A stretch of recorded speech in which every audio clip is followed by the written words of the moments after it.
하나님의 은혜와 평강이 함께하기를 기도드립니다. 오늘도 우리 주님이 주시는 은혜 가운데 거하고 그 은혜를 누리고 나누는 세상에서 가장 행복한 하루가 되기를 주님의 이름으로 기도합니다. 동작의 효과가 가장 크게 나타나는 순간을 위해서 속도를 맞추는 것, 또는 주변의 상황을 보아서 좋은 시기를 결정하는 것을 타이밍이라고 합니다. 그래서 인생은 타이밍이다라는 말이 있습니다. 어떠한 순간, 그 결정의 순간에 타이밍에 맞춰 진행하는 것이 성공의 법칙 중 하나라고 그렇게 말하기도 합니다. 또한 그 순간, 그 타이밍을 위해 기다림 또한 역시 중요합니다. 나에게 타이밍이 온 순간에 내가 그것을 결정하고 진행할 수 있도록 나 자신이 그 순간을 기다리며 무엇을 준비하고 있는가가 성공할 수 있는 방법이라는 것입니다. 연애와 결혼도 마찬가지입니다. 사랑하는 사람을 만나고 그 사람을 만나고 해서 무조건 연애하고 결혼할 수 있는 것이 아니라 적절한 시기에 고백을 해야만 합니다. 그 타이밍을 놓치게 되면 상대는 기다리다 지치게 되고 또 그 타이밍이 너무 빠르게 되면 서로에 대해서 알지 못하기 때문에 서로 간에 부담이 크기 때문입니다. 그리고 그 고백의 타이밍을 위해서 여러 가지를 준비해야 됩니다.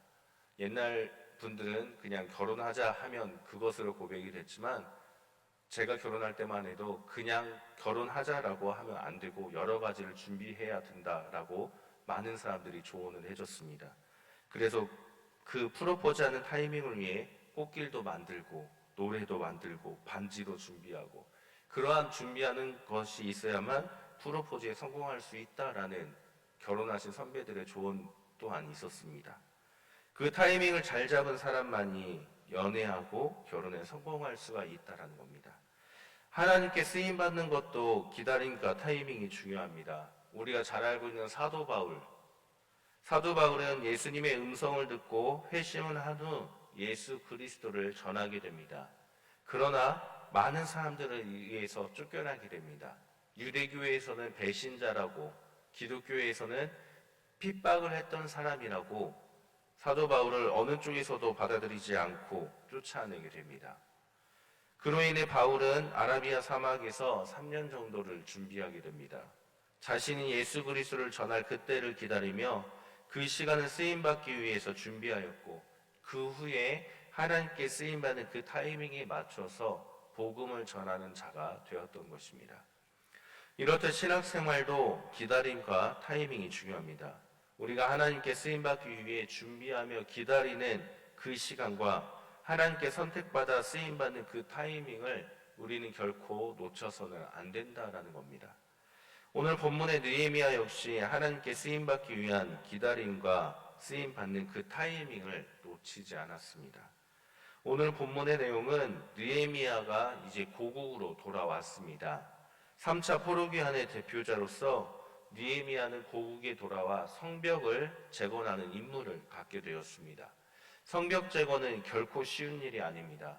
특히나 강대국의 속국인, 다시 말하면 강대국의 지배하에 있는 나라에서는 강대국이 이를 허락해 줄 수 없는 일이 바로 성벽 재건입니다.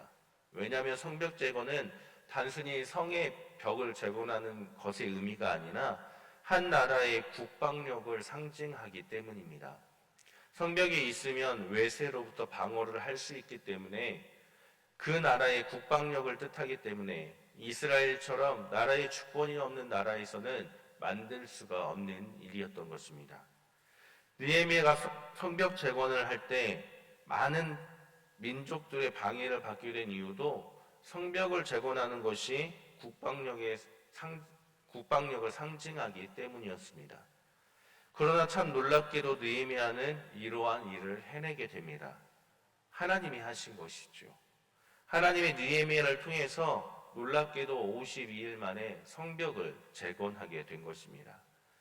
오늘 본문에서는 고국으로 돌아온 느헤미야가 하나님의 허락하신 일에 대해서 아무에게도 말하지 않았습니다. 현재 예루살렘에는 하나님의 뜻에 따르는 무리들과 이에 반대하는 무리들이 함께 있기 때문에 하나님의 허락하신 일에 대해서 말하기에는 그 누구도 믿을 수 없는 상황이었던 것입니다. 이러한 상황에서 느헤미야가 선택한 것은 아무에게도 말하지 않고 성벽을 탐색하는 것이었습니다. 하나님이 나를 통해서 성벽 재건을 하는 일을 맡기셨다라고 백성들에게 말을 했다면 보다 쉽게 진행할 수 있는 일이었음에도 불구하고 그는 아무에게도 말하지 않고 조용히 성벽을 살펴보는 것이 오늘 본문의 말씀입니다. 어느 지점이 어떻게 무너졌고 어떤 식으로 성벽을 재건해야 할지 미리 탐색하고 계획을 치밀하게 짜기 위해서 어쩌면 밤에 나가는 것 자체가 위험한 상황임에도 불구하고 그렇게 성벽을 재건을 준비하게 된 것입니다. 그러다가 사람들에게 알리기 시작합니다. 우리 17절 말씀을 다시 한번 읽어보겠습니다. 17절 말씀 함께 읽겠습니다. 후에 그들에게 이르기를 우리가 당한 공경은 너희도 보고 있는 바라. 예루살렘이 황폐하고 성문이 불탔으니 자 예루살렘 성을 건축하여 다시 수치를 당하지 말자 하고. 아멘. 느헤미야는 백성들에게 하나님이 하신 일에 대해서 설명을 하기 시작합니다. 그런데 17절 첫 단어가 후에라는 단어를 사용하고 있습니다. 시간이 흐른 후라는 겁니다.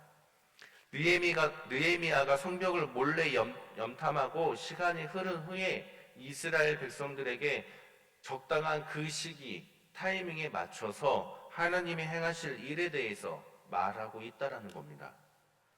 하나님의 타이밍까지 기다리는 시간 동안 느헤미야는 가만히 앉아서 기다리는 것이 아니라 자신이 해야 할 일이 무엇인지 살펴보고 그 일을 준비하면서, 다시 말하면 성벽을 살펴보고 고쳐야 할 부분들을 꼼꼼하게 살펴보며 하나님이 행하실 그 타이밍만을 기다렸다는 겁니다. 그리고 그 타이밍에 맞춰서 하나님의 일을 진행시키기 시작한 것입니다.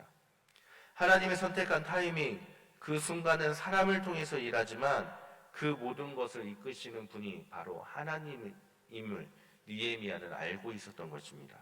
그래서 느헤미야가 성벽을 재건하려는 하나님의 말씀을 말하였음에도 불구하고 19절에 보니까 호른 사람 산발랏, 암문 사람 도비야, 아라비아 사람 겟셈, 이 세 사람을 비롯한 무리들이 느헤미야의 말을 업신여기고 비웃게 됩니다. 업신여긴다라는 것은 경멸하는 것을 뜻합니다. 이들은 하나님이 하시는 일에 대해서 비웃으면서 오히려 너희가 왕을 배반하느냐라고 협박을 하고 있습니다. 그럼에도 하나님이 하시는 일은 사람이 막을 수가 없었습니다. 이러한 경멸과 협박에 느헤미야는 백성들을 이렇게 설득을 하고 있습니다. 20절 말씀을 우리 다시 한번 읽어보겠습니다. 20절 함께 읽겠습니다. 내가 그들에게 대답하여 이르되 하늘의 하나님이 우리를 형통하게 하시리니 그의 종들인 우리가 일어나 건축하려니와 오직 너희에게는 예루살렘에서 아무 기업도 없고 권리도 없고 기억되는 바도 없다 하였느니라. 아멘. 느헤미야는 백성들을 설득할 때 하나님이 우리를 형통하게 하시리니라고 말씀을 하고 있습니다. 형통이라는 것은 우리가 흔히 성공이라고 알고 있습니다. 그런데 이 형통이라는 것은 단순한 성공이 아니라 하나님이 하셔서 이루어지게 되는 모든 일들을 뜻하는 것입니다. 성벽의 재건은 사람의 협박으로 막을 수 없으며 사람의 생각과 방법으로 막을 수 없고 하나님이 하시는 일이다라고 느헤미야는 그렇게 백성들을 설득하고 있는 것입니다. 하나님은 오늘 본문을 통해 우리가 깨닫는 것은 하나님은 하나님의 타이밍에 일을 하신다라는 겁니다. 그리고 그 행하심은 사람의 생각으로 알 수 없고 그 무엇으로도 막을 수가 없다라는 것입니다. 느헤미야는 바로 그것을 알았던 것입니다. 하나님이 행하시는 순간이 분명히 있었고 그 순간을 위해서 느헤미야는 사람들에게 말하지 않고 기다렸으며 그 순간은 사람이 막을 수 없는 하나님의 형통함으로 이끄시는 순간임을 그는 깨달았던 것입니다. 그리고 느헤미야는 하나님이 행하시는 그 순간, 일하시는 그 타이밍을 위해서 앉아서 바라만 보고 기다리지 않았다라는 겁니다. 자신이 할 일이 무엇인지 분명히 알았고, 자신의 위치에서 하나님이 행하시는 그 순간을 위해 목숨을 내걸고 성벽을 염탐하는 등 자신이 할 수 있는 일을 하며 준비하였다라는 것을 우리에게 말씀하고 있습니다. 사랑하는 성도님들, 우리 모두 하나님의 타이밍에 하나님께 쓰임받는 사람들이 되길 바랍니다. 하나님이 행하시는 그 순간은 사람이 아닌 하나님께서 일하시기 때문에 하나님께서 형통함으로 이끌어 주시고 하나님께서 형통함으로 일하신다라는 것을 우리는 기억해야 됩니다. 그리고 하나님이 행하시는 그 타이밍을 위해 준비된 사람들이 되기를 바랍니다. 하나님의 타이밍을 기다리며 하나님께 쓰임받기를 기다리며 준비하며 하나님이 행하시는 일을 기대하는 성도님들 되시기를 바랍니다. 하나님이 행하시는 그 순간 그 타이밍을 맞추는 것 역시 중요하지만 하나님께 쓰임받는 사람이 되기 위해 우리 역시 준비해야 됩니다.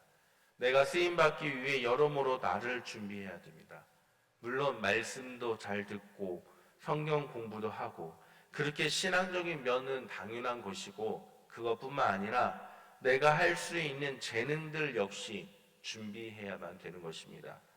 요리를 잘하면 요리로, 아픈 사람을 잘 간호하면 간호하는 것으로 우리가 할 수 있는 부분들에 대해서 그 재능 역시 하나님께 쓰임받기 위해 기다리며 준비해야 한다라는 것을 오늘 우리에게 말씀하고 있는 것입니다.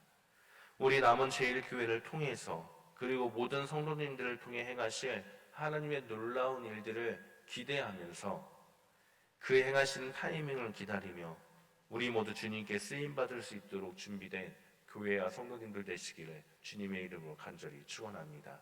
함께 기도합니다. 하나님 감사드립니다. 오늘도 말씀을 통해서 우리가 깨닫게 됨에 감사를 드립니다. 하나님, 우리가 느헤미야처럼 하나님의 타이밍에 쓰임받기를 원합니다. 그리고 그 타이밍을 위해 기다리며 준비된 사람들이 되기를 원합니다. 우리의 삶을 이끌어 주시고 우리를 통해 행하실 주님의 놀라운 일들을 이루어가는 복된 날들을 허락하여 주옵소서. 오늘 하루도 주님께 맡깁니다. 주님이 우리를 통해 행하실 일들을 기대하며 주님께 쓰임받기 위해 준비된 하루가 될 수 있도록 오늘 하루도 우리와 함께하여 주옵소서. 우리를 구원하신 예수 그리스도의 이름으로 기도드립니다. 아멘.